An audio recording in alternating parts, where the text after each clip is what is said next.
Minnesota Timberwolves, nagkakaroon na nga daw ng problema sa mga players na sina Rudy Gobert, Anthony Edwards at Julius Randle.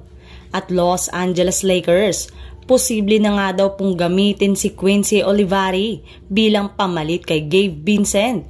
Yan nga ang pag-uusapan natin mga ka-frontcourt for today's video. Maliban nga sa maagang pagbagsak ng Minnesota Timberwolves, sa standing ay nagkakaroon na rin naman nga ng mga drama sa loob ng kanilang kupunan. Natatalo na nga sila laban sa mga mahihina at maituturing na lottery teams, kagaya na lamang ng Portland Trail Blazer at ang Toronto Raptors.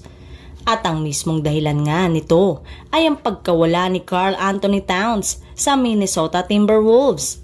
Sinabi rin naman nga ng mga analyst na simula nga daw po nang mawala ito sa kanilang lineup ay bigla na lamang nga silang nagkagulo at hindi na nga po nila alam kung ano ang kanilang mga gagawin sa tuwing naiipit sila sa kanilang laro.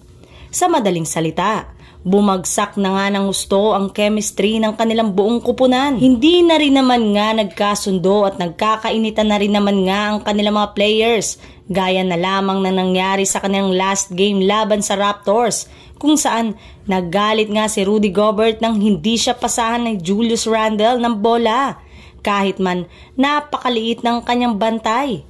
Kaya nagresulta nga ito sa 3-second violation at turnover na hindi rin ikinatuwa ng isa pa nilang superstar na si Anthony Edwards, na pinagalitan agad ni Gobert dahil sa inasta nito sa kanilang game. Samantalang isa nga sa mga binabatikos nga po ngayon sa Los Angeles Lakers ng mga fans ay si Gabe Vincent, na muling nabigo na makapag-ambag sa Lakers sa loob ng 14 minutes ng playing time. Si Vincent ay walang naitalang puntos, rebounds o assist na lalong nagdulot ng pagkadismaya sa mga tagahanga. Marami ang nagsabi na kung nakagawa lamang siya ng kahit 2 puntos, maaaring ibang kinalabasan ng kanilang laro noong nakaraang araw laban sa Orlando Magic. At dahil nga dito, naglabasan na naman ang mga panawagang tanggalin si Vincent sa roster ng Lakers at palitan ng mas produktibong manlalaro.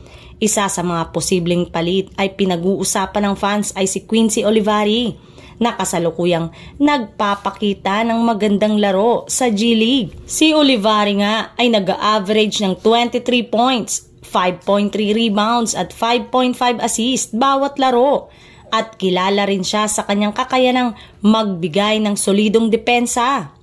Ayon pa sa maraming mga fans na nararapat na nga daw bigyan si Olivari ng pagkakataong maglaro sa NBA upang makatulong sa Lakers, lalo na sa kanilang pangangailangan ng mas maaasahang opensa at depensa.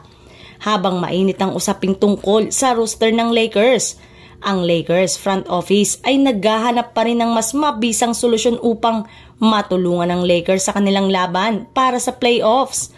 Ang desisyon ay nasa kamay pa rin ng pamunuan ng Lakers, ngunit tila malaki ang tiwala ng mga fans na maaaring maging sagot si Olivari sa kanilang kasalukuyang problema.